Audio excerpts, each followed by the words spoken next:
So just as a reminder what we're thinking about, we're working to discover whether we can see a diffusion-driven instability in this system where we have two chemical species or two species, U and V.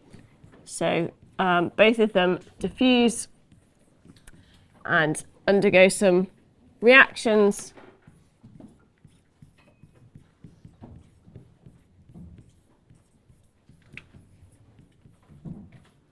And we had some initial conditions that we haven't sort of specified too fully. Early generic for now. And these equations are valid for x in some bounded domain omega. And just to put a firm foot on what we were talking about, we're going to think about having Neumann boundary conditions on, so n dot grad u, n dot grad v equals 0 for points on the boundary. Okay, and then the other thing that we should remind ourselves was that what we want is we want to have a homogeneous steady state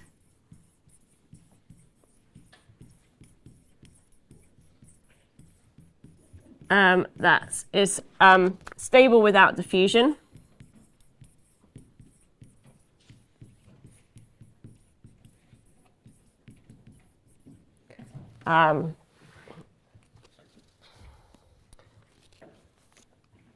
It's going to be stable without diffusion, and then it can become unstable when diffusion is present.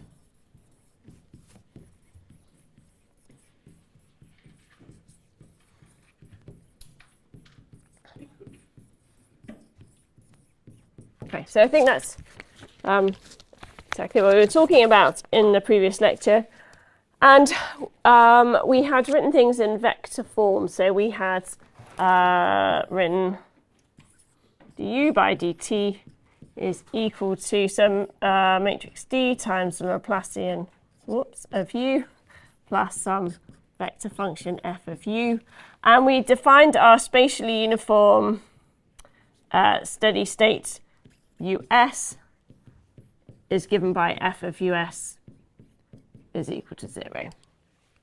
Okay, and the reason I write all this down is the idea now is that what we were interested in is a linear stability analysis of the steady state with a view to asking the question, can I determine conditions on the diffusion coefficients and on f and g such that my steady state is stable without diffusion and that it's driven unstable when we add diffusion back into the mix.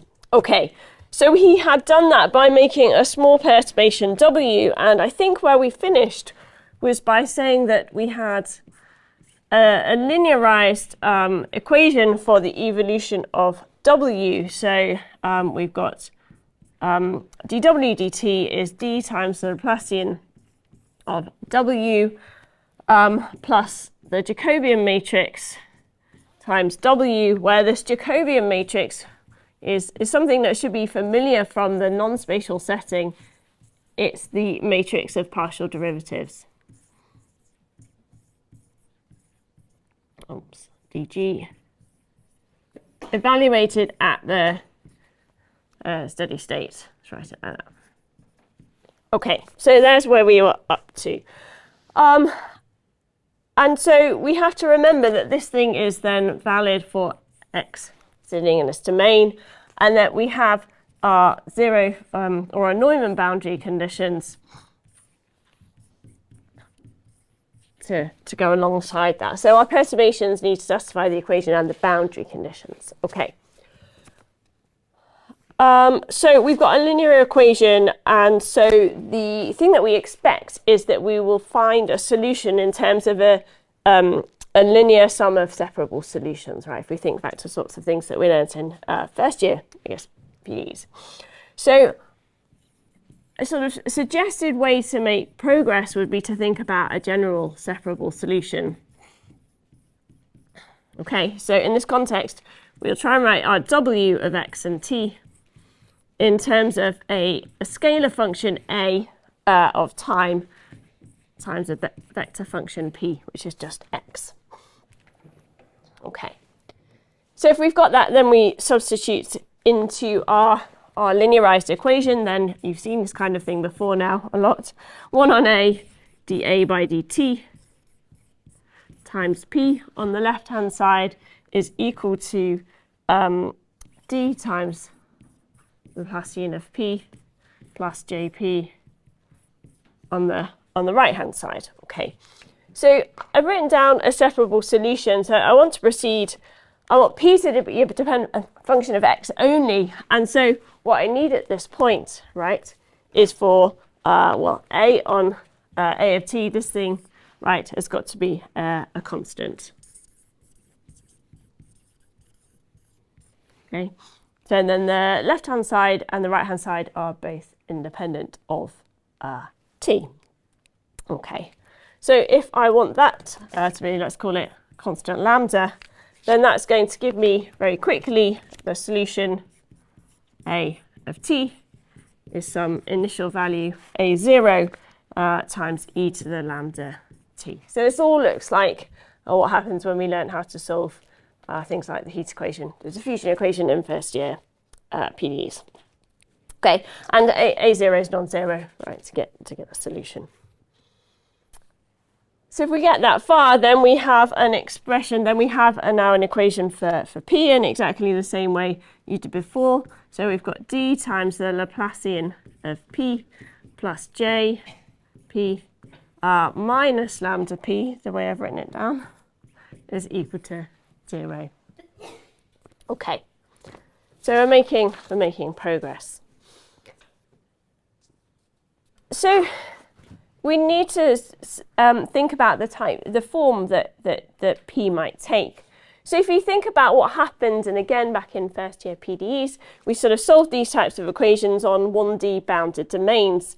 And so if I think about it in a one-dimensional bounded domain, just off on the side over here, right, I would have been solving, when I thought about solving the heat equation, I was solving things that looked like p double prime plus k squared p equal to 0, so scalar p on a 1D domain for a second.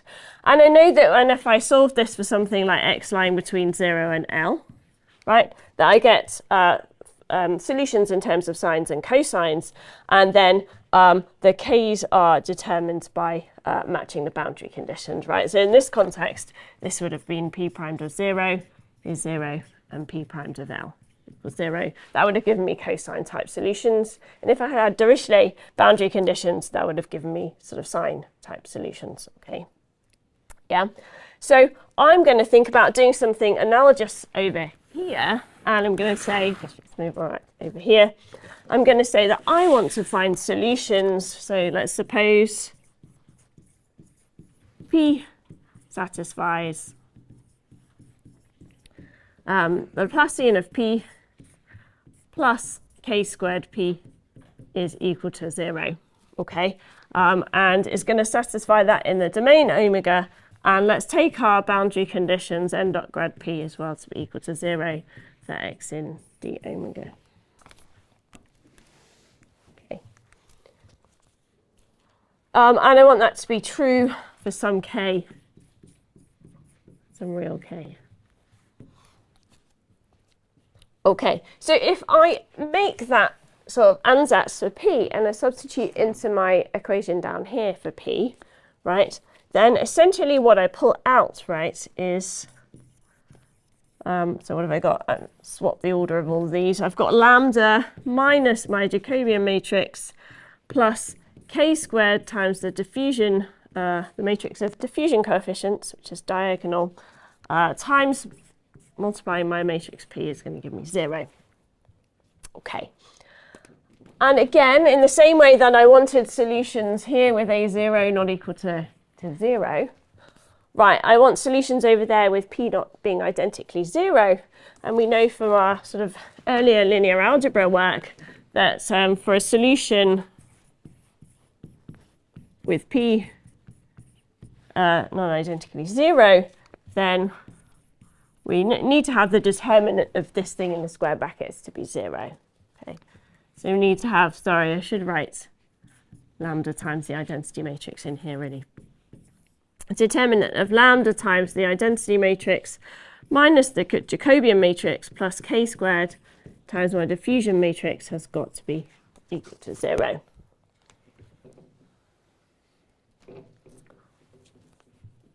Okay, so let's just think about what all the components of that are. So if I expand that, I've got in here, so I've got a lambda minus fu plus du k squared, top right.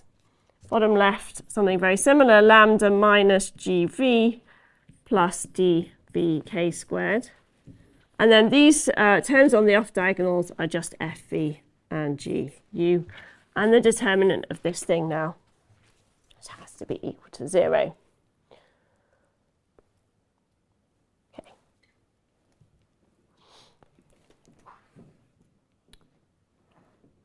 So this thing gives us what? Let's expand it and write it over here. Have I done it? Have I made a mistake? Yeah, it is. Thank you. Yeah. Good job. Okay. And let's remember that when I talk about these partial derivatives over there, they're all evaluated at the steady state, right? So that's how we define J. So if I expand this lot, I have got a quadratic in lambda. So I should have lambda squared plus, let's see, for looking, du plus dv, lots of k squared, minus fu plus gv, all multiplied by lambda, plus some quadratic in k squared equal to 0. Okay, and h of k squared is going to be du dv k to the 4 minus dv fu plus du gv k squared plus fu gv minus fv gu. Okay. So this is essentially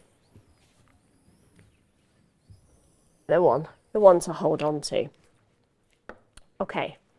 So what have I now got? If I think about what I was trying to do with my solution, this lambda and this constant over here now becomes essentially a lambda of k squared, right? So this is e to the lambda k squared t, where effectively the k comes from the definition of p. Okay, so this is effectively a quadratic, the top one at least, for lambda as a function of k squared. So when I fix my diffusion coefficients and I fix my f and my g and any parameters in them, then that gives me lambda as a function of k squared in here. Okay.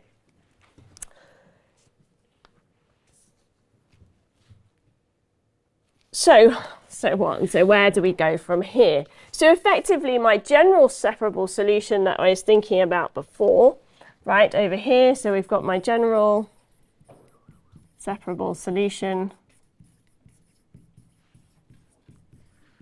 Okay, well, it's of the form a0 e to the lambda of k squared times t times p k of x.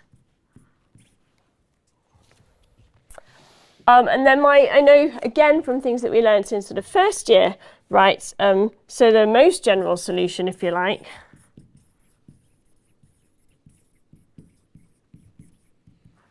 so essentially I take the sum over all of them, right? So I'm going to sum over all the allowable values of k or k squared, really. Then I get my a0, which depends on k squared, e to the lambda of k squared t times pk, well, let's put pk squared of x, maybe. Okay. So essentially that's the case that the most of the cases that we look at when I have countable k squareds. And if not, I can take a solution that just integrates over the allowable values of k squared.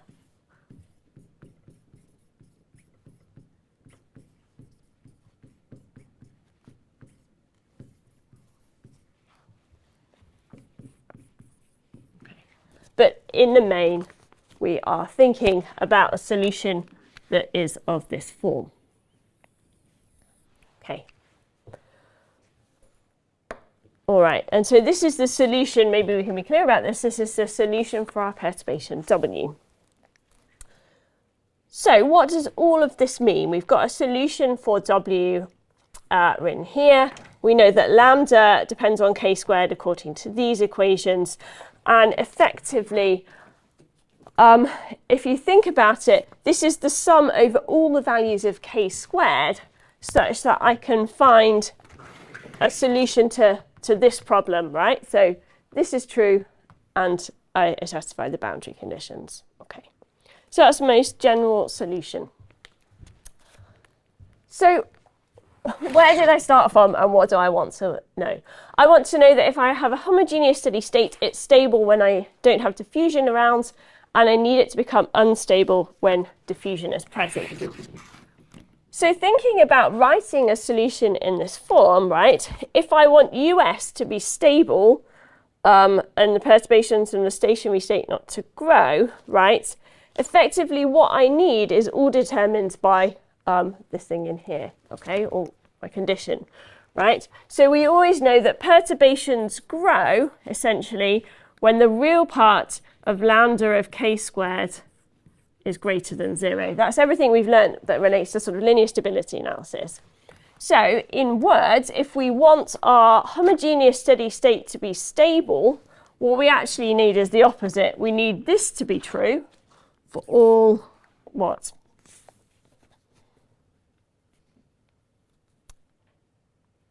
Okay, so if I think about this, well, so what do I need for the homogeneous steady state to be stable? This would be true for all k squared, right, of the allowable values.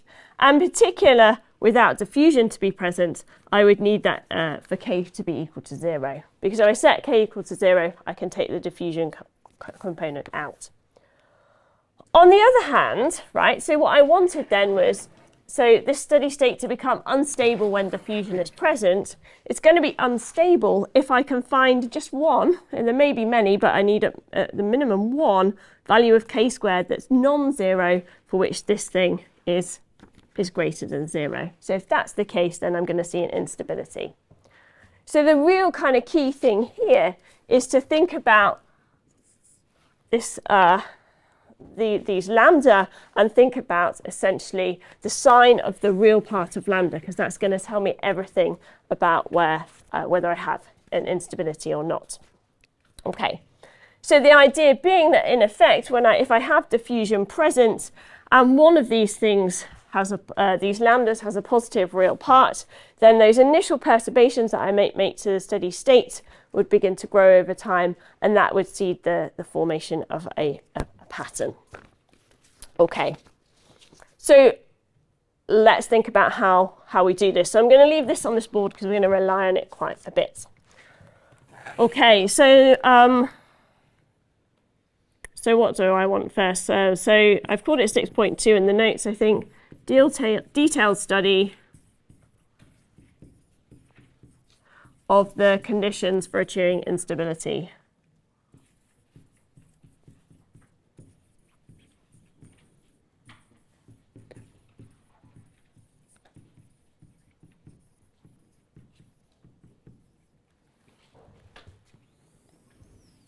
Okay, so the first thing that I want is stability without diffusion.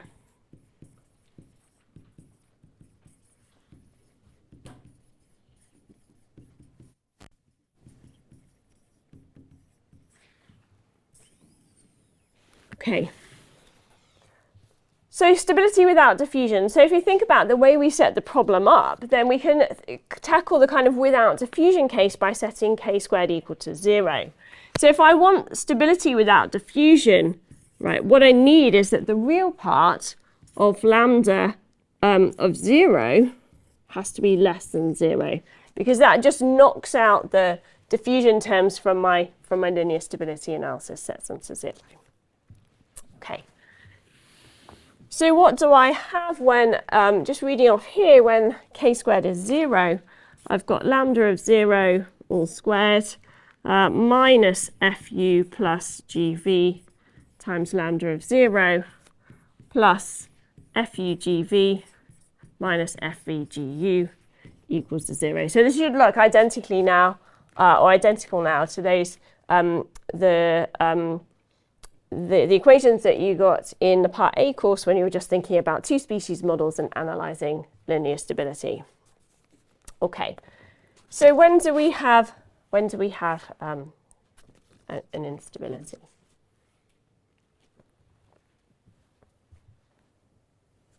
So the way in which I tend to write this down, because it just helps me be clear, is if I have an equation of the form lambda squared plus b lambda plus c equal to 0, then 2 lambda is minus b plus or minus the square root of b squared minus 4c. And so if I want the real part of lambda to be greater than 0, so I want to see stability, I need, the real part of lambda to be less than 0 to get stability. I need b greater than 0 and I need c greater than 0 to guarantee that, right? So as a very quick check now, I can sort of just read off the conditions from here. And that tells me that in total, what I need is condition 1, as I'm going to label it, which is that fu plus gv is less than 0. And then condition 2 takes that c to be greater than 0, is going to be fugv minus fvgu to be greater than 0. So you might have thought about this in terms of the trace and the determinant of the Jacobian matrix before as well. Okay.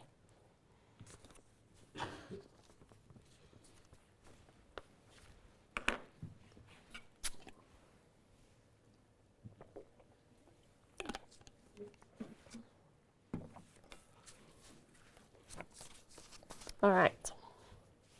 Okay, so we've got two conditions, and they are conditions, and let's not forget, these are the partial derivatives of those reaction kinetics F and G evaluated at the steady state. Okay, so two conditions that tell me about what it means to have stability without diffusion. So now let's put diffusion back into the mix and ask what does it take, or what are the conditions to have an instability with diffusion?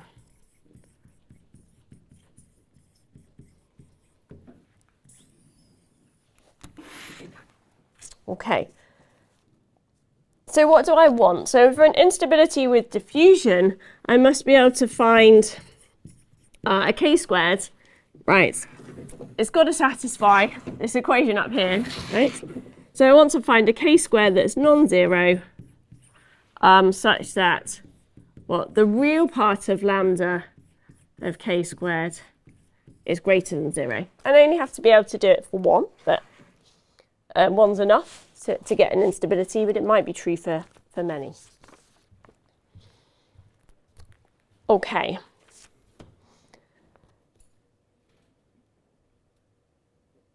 So let's think about what goes on with our lambda, right? So I'm just going to write it over here again. So we've got lambda squared plus du plus dv k squared minus fu plus gv.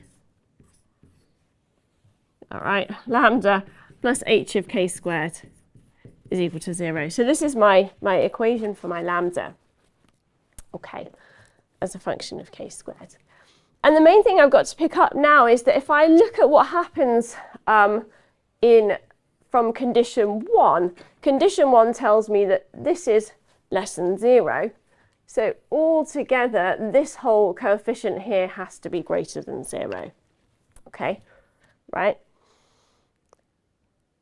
What does that tell me? Just thinking about what's going on in here in the green box, it tells me that the only way I'm going to get an instability with diffusion present, right? So for some k squared non-zero, is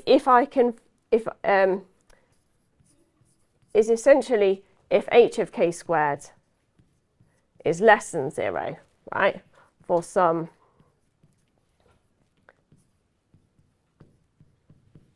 not equal to 0. So the first set of conditions I imposed for stability without diffusion effectively pin this coefficient of lambda to be positive, and so it's essentially just this h of k squared that is going to have to be negative at some point in order to see an instability. All right. So let's just, I'm going to bring h of k squared over here as well. So h of k squared, this quadratic in k squared is du dv times k to the 4 minus dv fu plus du gv times k squared plus fu gv minus g fe gu, or gu fe, whichever way we want to write it. Okay, so I need this thing to be less than 0.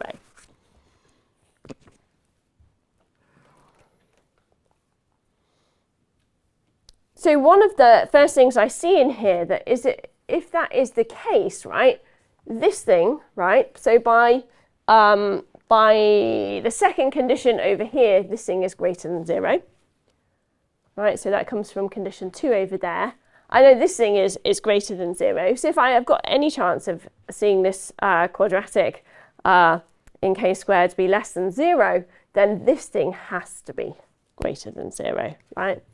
So this term is positive, that term is always positive. So that term in here, right, has to be positive to force it to be less than 0. So condition 3 is going to be dv fu plus du gv. It's got to be greater than 0.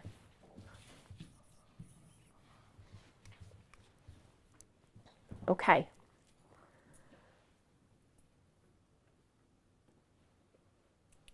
So the sensible thing now to show is effectively, if I find out where the minimum of h of k squared sits, right, I can just impose that the minimum of h of k squared has got to be less than 0. Okay, so we can find the minimum. Tell you what, let's go back over here so we can keep everything in view. Okay, so we want h of k min squared to be less than 0, right? That's going to be the constraint, the last constraint that we need to drive at. Okay, so we can take the derivative of h with respect to k squared. That's going to give us 2 du dv k squared minus dv fu plus du gv. That's got to be equal to 0 at this value k min squared. So that gives me k min squared is equal to dv fu plus du gv divided by 2 du dv. I think. And then let's substitute back into the equation for h of k squared, which should be over there now. So I've got 2 du dv, no, in fact, I can't see it looking now. I've got du times dv times k to the 4. So that's going to be dv fu plus du gv on 2 du dv all squared. Okay, minus then dv fu plus du gv squared on 2 du dv. That's the coefficient of that's the k squared term, I think. Plus fu gv minus fe gu. That is what I need to be less than 0. So if I want this, it tells me this has to be the case. And so this simplifies, or should simplify a little bit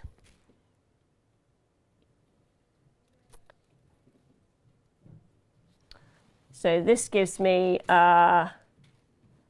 this thing on 4 in total. So I think this should give you that dv plus du gv has got to be less than 2 lots of the square root of du times dv into fu gv minus fv gu. Okay, so that should be condition number 4. Okay. Sorry, would you not Yes. need the k-min squared to actually be in your allowed values of k? Yes, and precisely, and we're getting there. Exactly. No, that's exactly where we're going with this. Yeah, you're too far ahead of us. Okay, so, right, so what have we got to? We have got 4 conditions. We should have 4 conditions, right? We've got condition 1 and 2 that relate to stability without diffusion, and then we've got condition 3 and condition 4, which relate to instability when diffusion is present. Okay. And all of this, or what all of this looks like, could have left a bit more room for a sketch on the board, is that it essentially looks like having an h of k squared that does something like this, which I think is what, as a function of k squared, which is what you're driving at. And they are those roots. We could call them k minus squared and k plus squared over here. And that translates into having a real part of lambda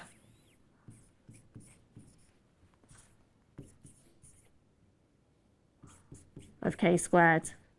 It looks something like this, where these are that k minus squared and k plus squared. Yeah. So essentially, the range of values of k for which h of k squared is less than 0 is precisely what you said, from k in these two regions. So this would be our k min squared, and that translates into having a range of values of the real part of lambda that are positive. Okay, so that's what's coming out of all of this. And you can calculate these values for k minus and k plus squared precisely by just setting this thing to be 0 and finding the roots. Makes sense? Nah.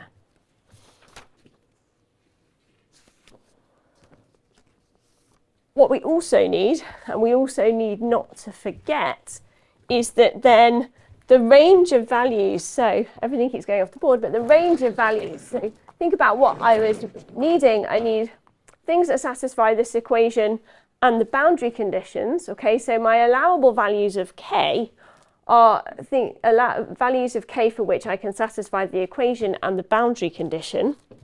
Okay, and then I'm going to see instability for those values of k which have got lambda with a positive real part.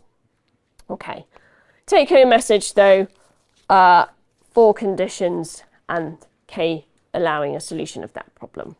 All right, okay, so I'm going to say a couple more things and then we'll have a brief look at some solutions to this and finish the rest next Monday. Okay, what are the take-home messages so far from what I've done? Okay, so note 1, if you like, or key point, I think I called it in the notes. Okay, if I look at, which 2 conditions? If I look at this condition, number 1, and I look at this condition, number 2, that tells me that du and, is that the right ones I mean to say? Yeah, du and dv can't be the same, right? So what did I say? Condition 1 and 3, I think, if I've labelled them right, tell me that the diffusion coefficients can't be equal. So if this is going to be a model that gives rise to spatial patterns, then the diffusion coefficients of my 2 species have to be different. Okay. And then note 2, let's think about this Jacobian matrix, which is this matrix of partial derivatives evaluated at the steady state. And let's think of the kind of structures that it could take. And I'm just going to do this for a sec. We're going to fill some of these in. Okay, so if I look at 1 and 3 together, so if FU plus GV is less than 0 and DVFU plus DUGV is greater than 0, right, that tells me that these two entries have to have different signs. So either FU is going to be positive and GV is negative, as in these two cases, or FU is negative and GV has got to be positive. So they have to look something like that. So I get that from conditions 1 and 3. But now when I look at condition 2, what have I got? If these two things are of different sign, this is negative, and I take away something that's got to be positive, it tells me that these two things also have to be of opposite sign, right? So I can either have plus here, minus here, or plus here, minus here, or the other way around. Is that the right way around? Yeah. Okay. Why is this really, really important to hold on to? Because if I give you a set of reaction kinetics, one of the first things you can do is just check, are these partial derivatives evaluated at the steady state positive or negative? And if the structure of that Jacobian matrix is not one of those 4, then I can't have a diffusion-driven instability, right? And we'll talk about this maybe on Monday, but I guess there are very nice and quite quick ways to check the signs of these partial derivatives just by drawing the null lines. It doesn't rely on doing any algebra, okay? So I'm a big fan of avoiding algebra when it's possible, and in particular in this context. And so we can just draw the null lines and we can really distinguish whether we've got one of these 4 cases. If we haven't got one of those 4 cases, like tools down, go home, there's going to be no patterns. Okay.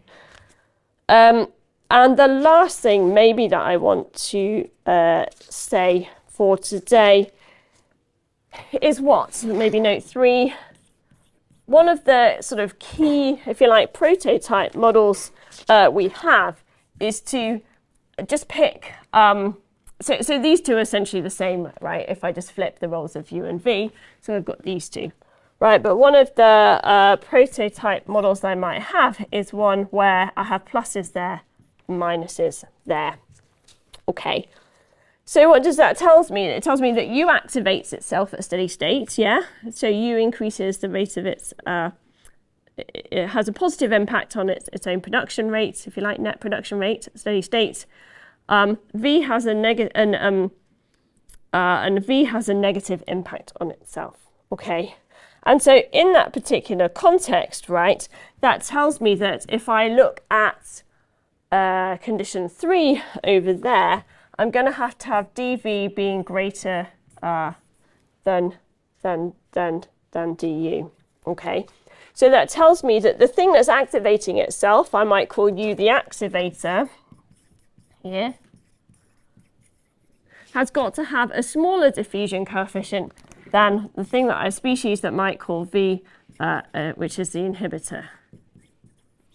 Okay, so that's going to give us essentially longer range inhibition and short range activation.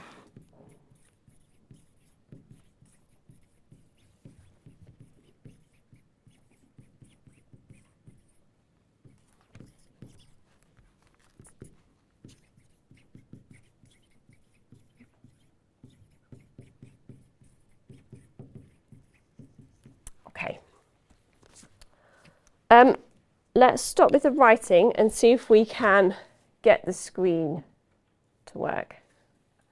So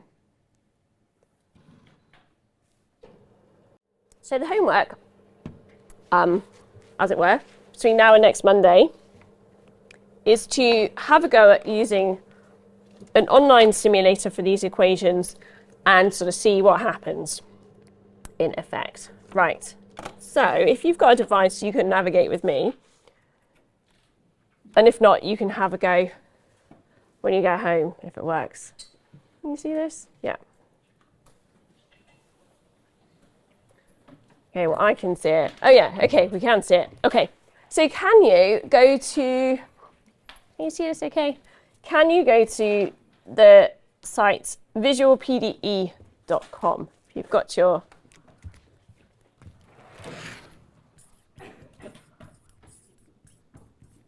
whoops. That one. So if you've got a laptop or a computer, you can give this a go. Okay. And so this is a really, really great online resource for simulating lots and lots of different types of reaction-diffusion equations and some others as well. And so if you are there, then you can go to Explore at the top, and you can find a whole load of examples to play around with for this system. Okay. Has everyone managed to get, or people managed to get it to work? Yeah? Oh shoot, so I did write this down in my notebook and I promptly forgot to bring it with me. But so a little bit of homework and things to think about. It relates to one of the questions on the problem sheet.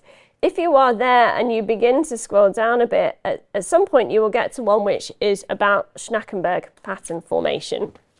And so this is just how the diffusion coefficients rescaled on this board. Okay, so I can read it off here. So this is a really nice one. So have a look at Schnackenberg. It's a very simple system. So we've got du dt is equal to, so the diffusion coefficients have been scaled relative to one another. Laplacian of u plus a minus u plus u squared v. And dv by dt is equal to, what's it written as? D Laplacian of v plus b minus u squared v. Okay, so that's the system. So for a bit of a challenge, one of the things that I think you can do, and it relates to things on the problem sheet, is to to have a go at doing the linear stability analysis of this system. It's a nice one because the steady states are pretty simple. So I think the steady state for u is just, so if you add these, I think that u is a plus b, by memory, get this wrong, and then that leaves the steady state for b being equal to b on a plus b all squared.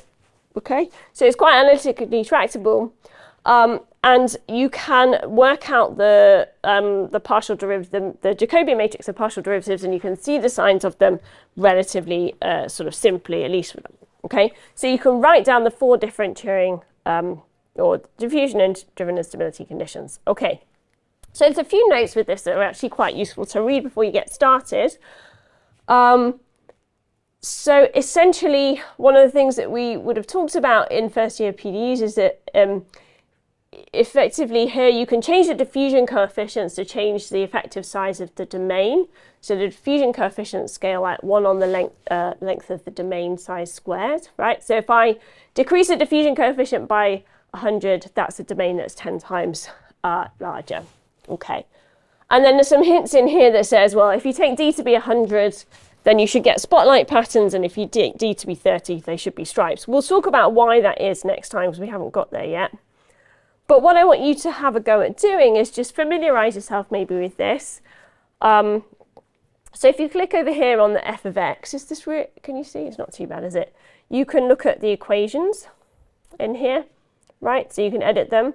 You can edit the parameters. You can choose values for A and B. Okay, once you've written down your Turing conditions or your diffusion-driven instability conditions, you can push those so that they satisfy these equations 1 to 4, and you can change it so that they don't and see what happens. And you can look at how the patterns that you see depend on the parameter values. We were considering the case of Neumann boundary conditions, so you might want to change these to Neumann, or you could ask yourself questions about what happens if you use periodic boundary conditions. And you can see the initial conditions are starting at this spatially uniform steady state, which is the thing that I wrote down here. But you can change all of those. And when you're ready to go, then all you need to do is just click somewhere in the middle of the domain, and that gives you a perturbation to the solution. And you can see how that initial perturbation spreads, okay, across the domain, and how in this particular context you can see the formation of a spotty pattern in the domain. So we made a perturbation to the spatially the homogeneous steady state. It was stable without diffusion, but when we hit it with a sort of spatially varying, a heterogeneous sort of perturbation, we can see the formation of a spotty pattern. And it takes quite a long time. So at this point, right, this is fully nonlinear dynamics. We've moved away from our linear stability analysis. It takes quite a long time to settle into a fairly regular pattern. And you can do fun things, right? You can hit one of the spots and see how it responds, right? Or you can hit in the middle here and see that nothing happens. Hit in the middle there. Okay, one of the things that you can do is change what you're viewing. So at the moment we're looking at the expression of u. You could look at u minus v, anything you really want to, and you can change those bits there. Then if you want to pause it, you can start again. And you can go in here and you can say, well, what happens if I decrease the diffusion coefficient a bit and I hit it again? Whoops. What's happened now? Restart it again. It shouldn't be doing this. I just need to press the play button. Yeah, oh yeah, it's got on pause, thank you. Can't wait. Okay, so if you decrease the diffusion coefficient, things happen a bit slower. And the spatial scale of the pattern is going to change a little bit, right? It takes a lot longer, I think, to reach its long time pattern. Okay.